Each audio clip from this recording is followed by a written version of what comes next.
ഇടതുപക്ഷ വിരുദ്ധത വളരെ ബോധപൂർവം കുത്തിവെക്കാനുള്ള ശ്രമം നടത്തിക്കൊണ്ടിരിക്കുകയാണ്. അതിന് ആരെ ഉപയോഗിക്കാൻ പറ്റുമോ അവരെയൊക്കെ ഉപയോഗിക്കുക, അവരെയൊക്കെ ഉപയോഗിച്ച് മുന്നോട്ട് പോകുക, അതിന്റെ ശ്രമം നടത്തുകയാണ്.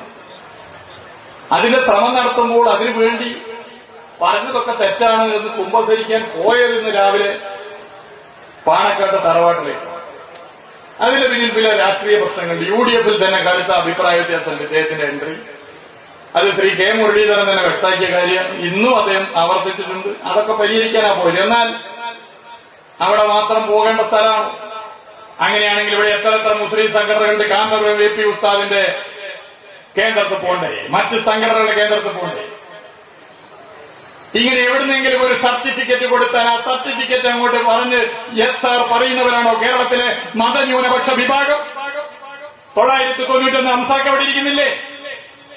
ഞാൻ പ്രതിനിധാനം ചെയ്യുന്ന ബേപ്പൂർ നിയോജക മണ്ഡലത്തിൽ കോൺഗ്രസിനും ലീഗിനും BJPക്കും കോലീബിക്കും ഒരു സ്ഥാനാർത്ഥി ഡോക്ടർ മാധവൻകുട്ടി. മാസങ്ങൾക്ക് മുമ്പ് മതേതരത്വത്തിന്റെ പ്രതീകമായ ബാബരി മസ്ജിദ് തകർക്കുന്നതിന് പഞ്ചായത്തുകളിൽ നിന്നും ഇഷ്ടിക ഏറ്റുവാങ്ങുന്ന ഇഷ്ടിക ദാനയാത്ര ഉദ്ഘാടനം ചെയ്ത ഡോക്ടർ മാധവൻകുട്ടിയെ അവിടെ സ്ഥാനാർത്ഥിയാക്കി. ആ ഡോക്ടർ മാധവൻകുട്ടിക്ക് വേണ്ടി അന്ന് പാണക്കാട്ട് തങ്ങൾ തന്നെ നേരിട്ട് വീടുകളിൽ വന്ന് വോട്ട് ചോദിച്ചു. ഇത് വെറും കുട്ടിയല്ല, ഇത് ജനാബ് മാധവൻകുട്ടിയാണ്, വോട്ട് ചെയ്യണം. അവസാനം വോട്ട് എണ്ണിക്കഴിഞ്ഞപ്പോ മാധവൻകുട്ടി പൊട്ടി, നമ്മുടെ അംസാക്ക വിജയിച്ചു. അതാണ് കേരളത്തിന്റെ മതനിരപേക്ഷതയുടെ പാരമ്പര്യം.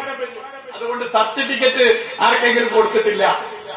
മതന്യൂനപക്ഷ വിഭാഗങ്ങളുടെ ഹോൾസെയിൽ ഏജൻസി ആരുടെയെങ്കിലും കീശയിലിട്ടിട്ടുണ്ടെന്ന് ആരെങ്കിലും കരുതിയാൽ അത് തെറ്റാണ് എന്ന് പറയാൻ CPIM-ന് ഒരു മടിയുമില്ല.